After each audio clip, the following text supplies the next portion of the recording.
Paul Slowe exposes alleged corruption and misconduct in Guyana on Speaking Out show.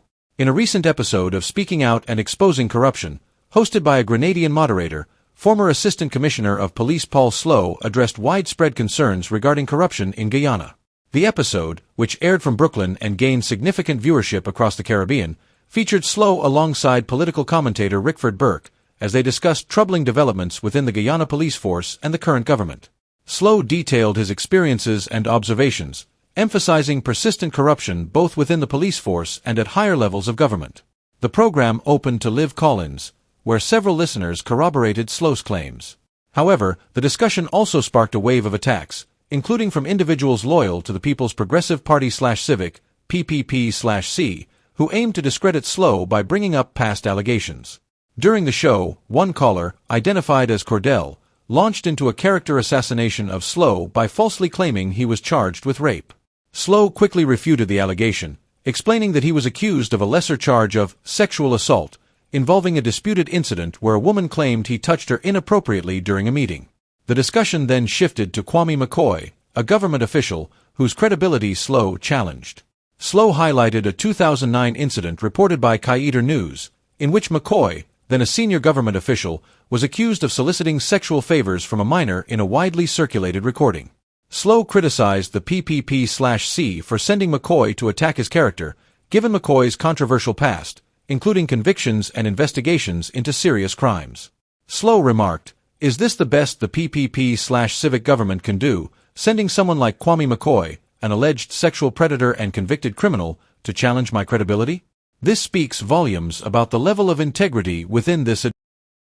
Went on the program. I went on the program, and then Rickford Burke, was also on the program. Well, the moderator asked us, usual thing, introduction. I talked about the corruption in the Guyana police force, the corruption in the government in general, and we all know that what is going on now. But I explained some of these things in a little detail and so on. Burke did likewise. Then the program was open for call-ins. And the first couple of people called, they confirmed what we were saying about what is going on in Guyana. And then they let loose some of the surrogates, what we call the jagabats, the crapo. One calling, and I know the name. One calling, they tell me, say, what name, I can get the name, I can't remember the name now, but they tell me the name.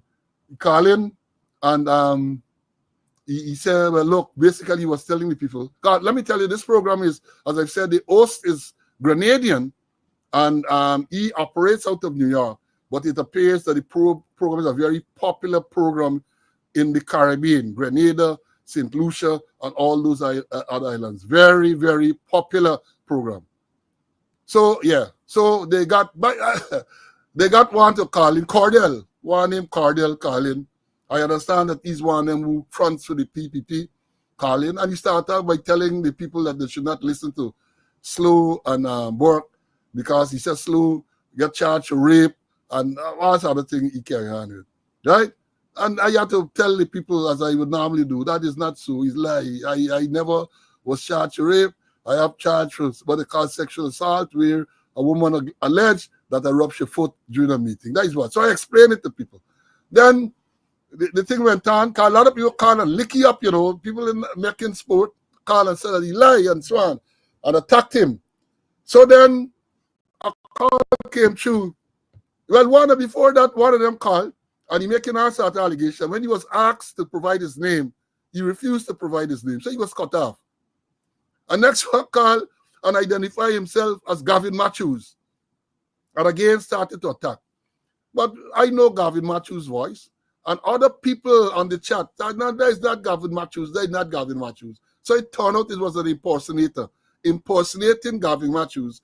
And then later, Gavin Matthews called to confirm that it was not him. And then they sent out what he name, what she name, what it name, what the thing name. They sent out Kwame McCoy. And Kwame McCoy came to say, and I'm sorry, I made a note of some of the things and I left it outside. Kwame McCoy came to say that, first of all, that Slowe was incredible, and that Slowe was, since he born, all the years, he anti-PPP and Conway and Bork, that is what Kwame, and you know, it occurred to me that is the best they can do. Kwame McCoy talking about credibility, is that the best that the government, the PPP civic government can do? Sending Kwame McCoy to attack me? Kwame McCoy, of all persons, an alleged sex predator, a man who is convicted in the courts of Guyana, a man who was investigated for murder, Kwame McCoy, and they did me research because I say I'm going to allow Kwame. Well, let me say this, man, I enjoyed today because that was Wednesday afternoon he came out, and apparently the reception wasn't nice, right? So on Thursday, he went on NCN and them, and he made a video where he addressed some of the issues, and you know, the usual propaganda. Oh, this government is the greatest government since sliced bread. So all this discrimination and the fact that people punishing, all them things that ain't going on. That is what Kwame wanted to portray. Well, he said, but look, Kwame Wakai of all people, they're sending to attack people's character, me character in particular. And I did my research, and let me tell you, Kaicho News, September the 20th, 2009. And they say it is captioned, Kwame McCoy recording soliciting sex from schoolboy. I can read. Not for y'all young, y'all know these things. And even us older ones might have forgotten. But hear what it said. A tape recording of a conversation between a boy who identifies himself as Julius from Linden and an individual who many identified as a liaison to the president, Kwame McCoy, has implications for the rights of the Child's Commission and the integrity of the office of the president. Well, I don't believe they have ever had any integrity when that man was there. The recording, which is circulated on the internet, was aired on the website. The website is here. I'm going to post the website. So if it is still there, you can go and listen to it yourself. They're saying the Friday evening, so that is not before the 20th. And it says, and then Mark Benchcap did something, put it up. According to Benchcap, he's currently playing the recorded conversation after each hour of music on his website, Online Radio. It features a conversation that is sexual in nature and captures a moment of heartbreak over a failed sexual liaison. Oh, Julius. That's what they're talking about. Then they go on to say, when Kaicho News contacted Mr. McCoy at his home yesterday, the president's liaison refused to go on record to deny that it was one of the voices on the recording. The recording begins with the boy identifying himself and calling the name Kwame.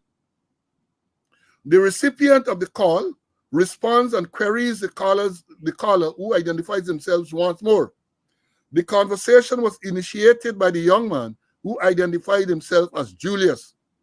After the preliminary introduction of a query from the person identified as Kwame about the failure of the two to keep a scheduled appointment, the boy says that he has never indulged in such a sexual dalliance and that he was skeptical. He goes on to tell his story. He goes on to tell the person whom he calls McCoy that he was scared to have sex with him, given that it was the first time he would be doing something like that. The person alleged to be McCoy then breaks down into tears at what he describes as rejection, given that he was given the impression that he was being avoided. This, the person that identified himself as Julius says, was as a result of the fact that he has never done something like that. The individual could be overheard telling who it is alleged to be McCoy, don't cry, Kwame, don't cry. Do that for me, please, don't cry. The crying goes on for some 8 minutes of the recording, which lasted about 15 minutes. This person, identified as Kwame, then talks about taking time from work and renting a room in a hotel because he had relatives at his home when Julius was supposed to visit. He talks about money he gave to Julius and then further laments the rejection. The meeting was scheduled for Friday, and the call from Julius was made on the Thursday, as gleaned from the conversation. The individual identified as Julius is even overheard saying, quote, "What would you do to prove your love for me?" He gets an answer to the effect that he should consider all the time and money spent being behind him as being a sign of his love. In trying to seek to convince the person who identified himself as Julius that the sex should be no problem, the voice believed to be that of McCoy tells the individual that it is no different than having sex with a woman.